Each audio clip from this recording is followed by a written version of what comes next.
हर हर महादेव। 3 मार्च 2026 को चंद्र ग्रहण लग रहा है।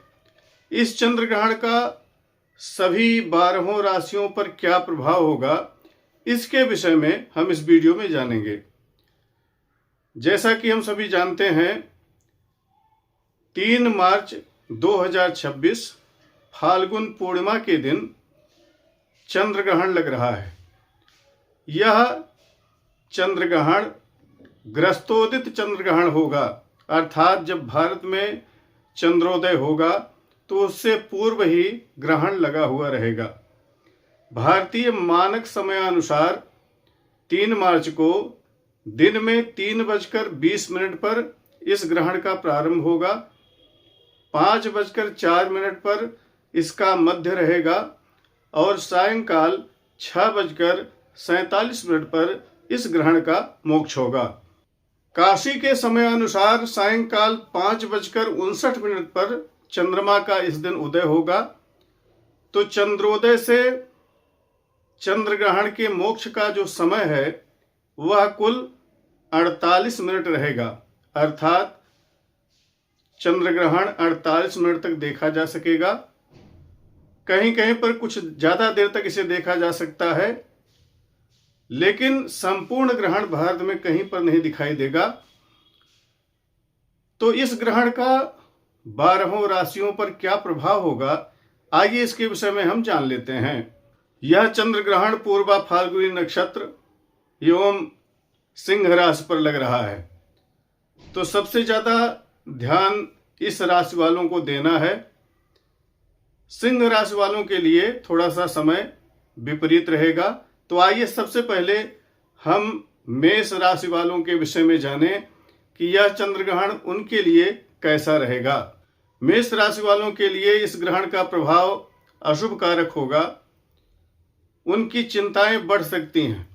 यह चिंता किसी भी क्षेत्र की हो सकती है। पठन पाठन की चिंता हो सकती है, शरीर में रोग की चिंता हो सकती है, व्यापार की चिंता हो सकती है, अन्य किसी भी प्रकार की चिंता हो सकती है। तो मेष राशि वालों के लिए यह चंद्र ग्रहण चिंता का कारण बन सकता है। वृष राशि वालों के लिए भी यह ग्रहण व्यथा बढ़ाने वाला होगा। किसी न किसी प्रकार की व्यथा पीड़ा उन्हें परेशान करेगी। शारीरिक पीड़ा हो सकती है, मानसिक पीड़ा हो सकती है। किसी न किसी प्रकार की व्यथा जो है उन्हें परेशान कर सकती है। मिथुन राशि वालों के लिए यह ग्रहण शुभ फलदायक होगा। श्री की वृद्धि होगी। श्री की वृद्धि अर्थात लक्ष्मी के साथ साथ शारीरिक तेज, उनका यश कीर्ति सब बढ़ सकता है। तो यह ग्रहण का जो प्रभाव है वह मिथुन राशि वालों के लिए शुभ कारक रहेगा। कर्क राशि वालों को ध्यान देने की आवश्यकता है। यह ग्रहण उनके लिए अशुभ फलकारक हो सकता है। किसी न किसी प्रकार की क्षति हो सकती है। वह क्षति धन की हो सकती है या आपके व्यापार में किसी प्रकार की क्षति हो सकती है। घर में कोई क्षति हो सकती है, चोट चपेट लग सकती है। तो उन्हें ध्यान देने की आवश्यकता रहेगी। सिंह राशि पर ही यह ग्रहण लग रहा है, तो सिंह राशि वालों को विशेष ध्यान देने की आवश्यकता है। उनके लिए यह चंद्र ग्रहण घात का कारण बन सकता है। घात जो है किसी भी प्रकार की हो सकती है। आप का कोई मित्र है, शत्रुता करके वह कोई घात करता है। आपके व्यापार में आपने किसी के ऊपर छोड़ रखा है, वह आपके व्यापार में घात कर सकता है। आपके परिवार में आपके सगे संबंधी कोई घात कर सकते हैं। तो आपको सावधान रहने की आवश्यकता रहेगी। कन्या राशि वालों के लिए भी यह ग्रहण शुभ कारक नहीं रहेगा। उन्हें किसी प्रकार की हानि हो सकती है। वह हानि जो है उनके व्यापार में हो सकती है, रुपए पैसे की हानि हो सकती है। तो उन्हें भी ध्यान देने की आवश्यकता रहेगी। तुला राशि वालों के लिए यह चंद्र ग्रहण शुभ फलकारक रहेगा। उन्हें लाभ होगा। वह लाभ सट्टा लॉटरी में भी हो सकता है। लाभ उनके कार्य क्षेत्र में हो सकता है, उनके व्यापार में हो सकता है। तो यह जो ग्रहण लग रहा है यह तुला राशि वालों के लिए शुभ फलकारक रहेगा। वृश्चिक राशि वालों के लिए भी यह ग्रहण शुभ फलकारक होगा। उन्हें इस ग्रहण से सुख प्राप्त होगा। वह सुख कई तरह का हो सकता है। हालांकि सुख तो क्षणिक होता है। किसी चीज की प्राप्ति हुई, हमें सुख हो गया, फिर किसी दूसरे चीज में मन लग गया। लेकिन वृश्चिक राशि वालों के लिए यह ग्रहण सुख देने वाला रहेगा। वह चाहे धन प्राप्ति हो, उसमें सुख मिल जाए, वस्त्र मिल सकता है, आपकी जमीन जायदाद कहीं फंसी हुई है वह मिल सकती है, या आपकी तरक्की हो सकती है, कार्य क्षेत्र में आपका विस्तार हो सकता है। इस तरह का कोई न कोई कार्य हो सकता है। धनु राशि वालों के लिए यह ग्रहण अशुभ कारक रहेगा। उनका मान नाश हो सकता है। मान अर्थात सम्मान। आपके मान सम्मान पर किसी न किसी प्रकार की बाधा आ सकती है। किसी सभा में या कार्य क्षेत्र में या घर में आप अपमानित हो सकते हैं। तो आपको अपने व्यवहार को देख करके रखना है। और इस ग्रहण का फल उसी दिन मिल जाएगा ऐसा भी नहीं है, कुछ दिन में भी मिल सकता है, 4-6 दिन के अंदर प्राप्त हो सकता है। तो यह ध्यान रखने की आवश्यकता रहेगी। मकर राशि वालों के लिए भी यह ग्रहण अशुभ कारक होगा। उन्हें कष्ट हो सकता है। यह कष्ट ज्यादा हो सकता है। ऐसे यदि विचार पूर्वक कहा जाए तो उसे कहते हैं कि जो कष्ट अपार हो। तो इस तरह का कोई कष्ट ध्यान रखें कि न हो।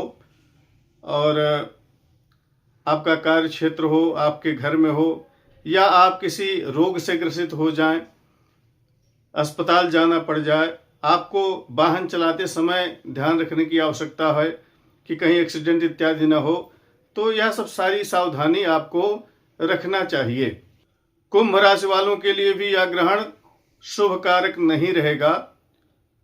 जो पुरुष वर्ग हैं, उनकी जो धर्म पत्नी है, स्त्री हैं, उनको पीड़ा हो सकती है। जो महिलाएं हैं कुंभ राशि की, उनके जीवन साथी को कष्ट हो सकता है। तो कुल मिलाकर के परिवार का ध्यान रखें। इस समय कोई दिक्कत हो तो जरूर उनके पास रहें। यह ग्रहण कुंभ राशि वालों के लिए स्त्री पीड़ा या पति पीड़ा लेकर के आएगा। मीन राशि वालों के लिए यह ग्रहण शुभ कारक रहेगा। उनका सौख्य बढ़ेगा। उनका कार्य क्षेत्र में, घर में, मित्रों के बीच में उनका मान सम्मान, धन में वृद्धि, यश कीर्ति की वृद्धि होगी। तो यह ग्रहण उनके लिए शुभ फल कारक रहेगा। ग्रहण के दोष की निवृत्ति के लिए सुवर्ण नाग, हेमनाग और तिल से पूरित कांस्य पात्र, वस्त्र इत्यादि को श्रोत्रिय ब्राह्मण को दान करना चाहिए, ऐसा शास्त्रों में कहा गया है। इससे जो है ग्रहण का जो अनिष्ट फल है वह नष्ट हो जाता है। चंद्रग्रहण का सूतक 9 घंटे पहले प्रारंभ होता है। बालक, वृद्ध एवं रोगी को छोड़कर सभी को इस ग्रहण के सूतक को मानना चाहिए। ग्रहण के सूतक में भोजन करना, शयन करना, मैथुन करना, यह सब वर्जित है। घर में जो कुछ भी अन्न है, या कोई गर्भवती महिला है या गाय इत्यादि हैं, वे भी गर्भवती हैं, सबको गाय के गोबर से, कुशा से उनका गुंठन करके रखना चाहिए।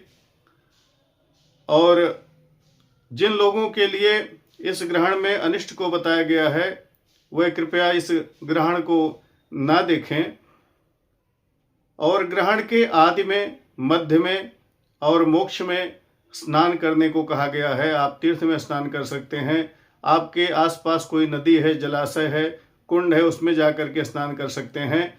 और ग्रहण काल में मंत्र का जप करें, हवन करें, यह सब सारा कार्य ग्रहण में करना चाहिए। आशा है दी गई जानकारी आपके लिए उपयोगी होगी। वीडियो को लाइक और शेयर करना मत भूलिएगा। इसी तरह की प्रामाणिक जानकारियों के लिए बने रहें हमारे साथ। नमस्कार। जय विश्वनाथ।